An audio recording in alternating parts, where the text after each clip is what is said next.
বন্ধুরা, সবাই কেমন আছো? আশা করি ভালো আছো। আমিও খুব ভালো আছি। আর একটা নতুন রেসিপি নিয়ে চলে এলাম পনিরের। তো দেখে নাও। পনিরের ভিডিও, পনিরের রেসিপি। হ্যাঁ, তো যা বেরোচ্ছে তাই বলছি আমরা। তোমরা একটু বুঝে নিও কষ্ট করে। পনিরগুলো ভেজে নিলাম, তারপরে ছোটো ছোটো আলু কেটে রাখা ছিল সেগুলোকেও ভেজে নিচ্ছি। পটল ভেজে রাখা আছে, তোমরা দেখতে থাকো আর আমি বলতে থাকি। বেশি না কথা বলে তোমরা দেখতে থাকো। আলু ভাজা হয়ে গেল। আলু ভাজার পর সাদা তেল দিয়েছি। সাদা তেলের পর 5 ফোড়ন, শুকনো লঙ্কা একটু নাড়াচাড়া করে নিলাম। তারপর দিয়ে দেব টমেটো কুচি। টমেটো কুচিটা ভাজার জন্য একটু দিয়ে দেব লবণ। লবণটা দিলে একটু তাড়াতাড়ি সেদ্ধ হয়ে যায়, টমেটোগুলো গলে যায়। তো দেখে নাও।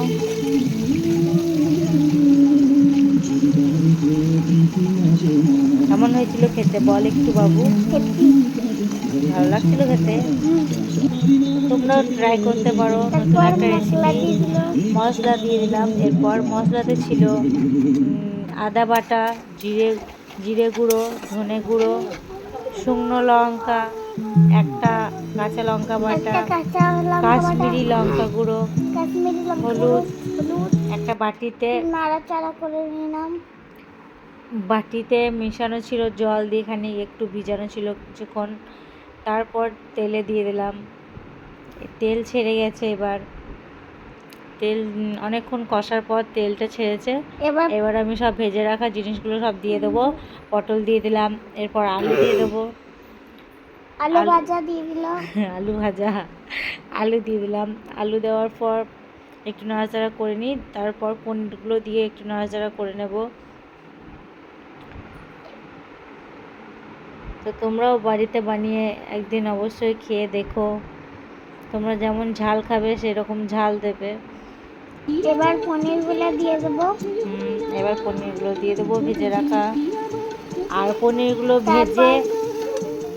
ভেজে একটা বাটিতে জল নিয়ে তার ভেতরে, জলের ভেতরে রাখলে পরে পনিরগুলো নরম থাকে, শক্ত হয় না। ভাজার পর পনিরটা শক্ত হয় না।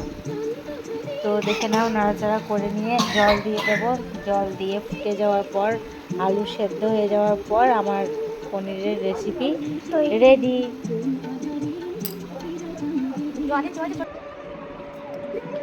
তো দেখতে থাকো। এই দেখো আমার কষা হয়ে গেছে। কষানোর পর আমি জল দিয়ে দিয়েছি। তো জল দেওয়ার পর একটু ফুটে যাবে, তারপর আমার পনিরের রেসিপি রেডি।